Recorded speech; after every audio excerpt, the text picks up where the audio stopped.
Soft golden light flickers across a woman's tired but determined face. Warm, vulnerable, strong. They laughed at me. They ignored me. They thought I was just another tired mother who would fade into the background forever. But what they didn't know was that while they slept, I was building an empire in the shadows. This is my story, and if you've ever been invisible, this one's for you. Inviting, gentle. Before we begin, if this story resonates with you, hit that subscribe button and turn on the bell. You're not alone in this fight. Now, let me take you back to where it all started. I was humiliated and wronged. I turned it around in secret and built my fortune as a mother without them knowing. Fluorescent lights hum overhead. Cubicles stretch endlessly. The air smells like stale coffee and recycled ambition. I sit at my desk, surrounded by silence. I used to think hard work was enough. That if I showed up early, stayed late, and gave everything I had, someone would notice. A colleague walks past without looking at me. But invisibility, it's not just about being unseen. It's about being erased while you're still standing there. I sit at the end of a long table. David, my manager, mid-40s, sharp suit, empty smile, talks over me. So as I was saying, this quarter strategy needs fresh energy. Actually, I've been working on a proposal that could. Interrupting, not even looking. Great, we'll circle back. Anyway, the room moves on. I disappear again. That was my life. A ghost in a building full of people who needed me, but never saw me. Small, cluttered, warm but worn. My daughter Lily, 7, sleeps on the couch, homework scattered around her. I sit at the kitchen table, laptop open, bills spread out like a battlefield. Being a single mother means you carry two worlds. The one where you smile and pretend everything's fine, and the one where you're drowning in silence. I rub my eyes. The clock reads 11:47 p.m. I was exhausted, overlooked, underpaid, and worst of all, I was starting to believe I deserved it. Rebecca, a younger colleague, presents MY idea to the team. David beams. Rebecca, this is brilliant. Why didn't anyone think of this sooner? Rebecca doesn't correct him. I watch from the doorway. That was the day something inside me cracked. Not broke, cracked. And through that crack, a different kind of fire started to burn. I can't sleep. I open my laptop. Search, how to start a business from home. I didn't tell anyone. Not my mother. Not my friends. Definitely not them. Because I'd learned something important. People only believe in you after you've already won. I scroll through articles, videos, forums. My eyes burn, but I keep going. I started small.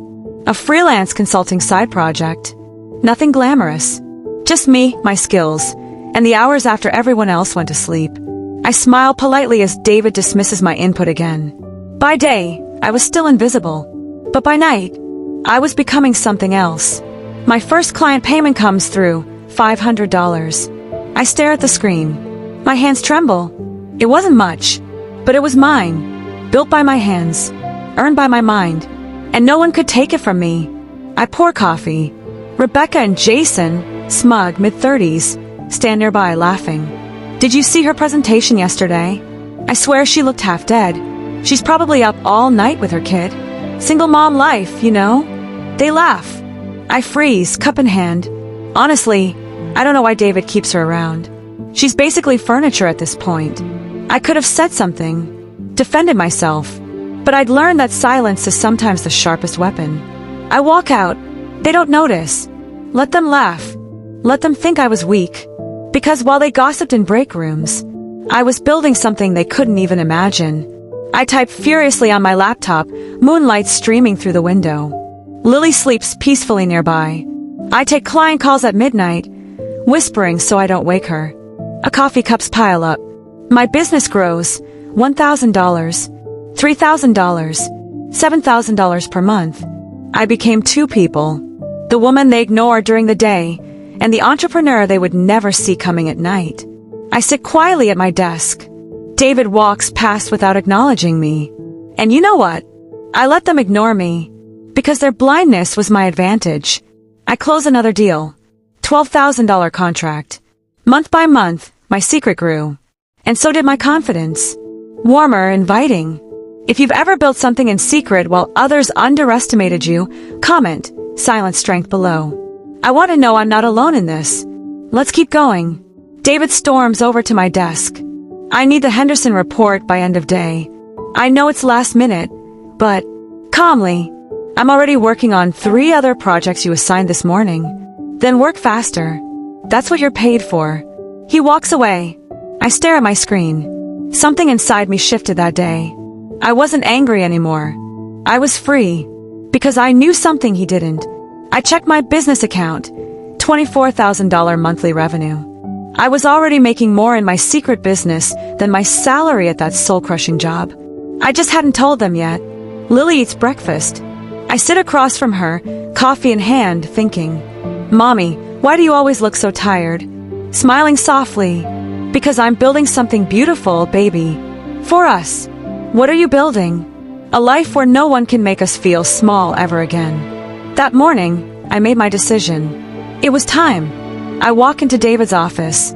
Calm, collected, powerful, not looking up. What do you need? I'm resigning. Effective immediately. He finally looks up, laughing. Resigning? To do what? You don't have anywhere else to go. Actually, I've been running my own consulting firm for the past year, and it's doing better than this place ever paid me. Silence. You're what? Steady, dignified. I'm done being invisible. Thank you for the lesson. I walk out. The office stairs. I didn't slam doors. I didn't make a scene. I just left. And that silence, that was my victory. I sit alone, laptop open, working on my business. Free. Light. The first few days were surreal. No more fluorescent lights. No more fake smiles. No more pretending I was less than I was. My phone buzzes. A text from Rebecca. Wait, you really left? I don't reply. Let them wonder. Let them scramble. My story wasn't about revenge. It was about reclaiming my worth. I work from home, Lily coloring beside me. Client meetings via video call. I'm confident, clear, respected. My revenue climbs. $30,000, $45,000, $60,000 per month. I hire my first employee. Lily and I move into a better apartment, brighter, safer ours. My business exploded, not because I got lucky, but because I'd been quietly excellent all along. They just never bothered to look. My phone rings. Unknown number. I answer. Nervous. Hi, this is David. From your old office. Pause. I remember. Look, we're in a tough spot. Lost a major client. And honestly, you were the only one who really understood their needs. I could have hung up. Could have laughed. But I didn't. What do you need? We'd like to hire you. As a consultant. Name your rate. I named a rate 3 times what they used to pay me annually, per month. I signed the consulting contract with my old company. On MY terms. I didn't go back to rub it in their faces. I went back because I could. Because I was no longer the woman they dismissed. I was the woman they needed. David, Rebecca, Jason, all on screen. I lead the meeting. So here's the strategy we'll implement. Any questions? They nod eagerly. Rebecca types notes frantically. The irony wasn't lost on me. But I didn't gloat. I just did the work. Excellently. Like I always had. I sit back in my chair, looking at my business dashboard. $150,000 monthly revenue. I didn't need their validation anymore. But I'd be lying if I said it didn't feel good to prove them wrong. David dismissing me. Rebecca stealing credit. Jason mocking me in the break room. Me, working alone at 3 a.m. Every night they slept. I built. Every time they laughed. I grew. Every moment they ignored me. I became unstoppable. And the craziest part, they never saw it coming. Lily and I sit on the couch. She's doing homework. I'm working on my laptop. Mom, are you happy now? Looking at her, eyes soft. Yeah, baby. I really am. Good. Because you smile more now. That's when I realized the victory wasn't just financial. It was deeper. I'd reclaimed my dignity, my worth, my voice. I record a video for my website. Confident. Radiant.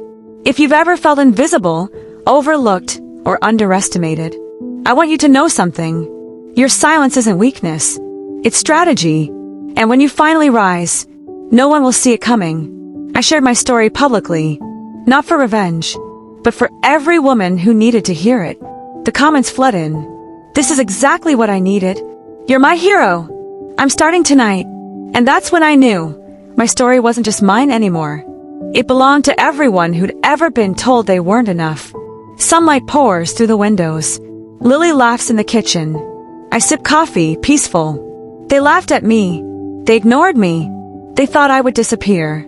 But here's the thing about invisible women. We see everything. And when we decide to rise, we rise quietly, powerfully, and unstoppably. Wide shot. The city buzzes below. Life continues. I didn't need a dramatic confrontation. I didn't need revenge. I just needed to prove to myself that I was always enough. And now, I'm not just surviving. I'm thriving. I close my laptop, smile to myself. So if you're watching this in the middle of the night, exhausted, invisible, wondering if it's worth it, let me tell you it is. Keep building. Keep believing. Your moment is coming. And they'll never see it coming. Soft music plays. The narrator's voice is warm, inviting, empowering. If this story touched your heart, if you've ever been invisible, if you're building something in secret right now, I want you to know you're not alone. This channel is for you. For us. For every woman who refuses to stay silent. Hit that like button if this story moved you. Subscribe and turn on notifications so you never miss another story of silent strength. And most importantly, drop a comment. Tell me your story. Let's build this tribe together. Here, no one fights alone. See you in the next one.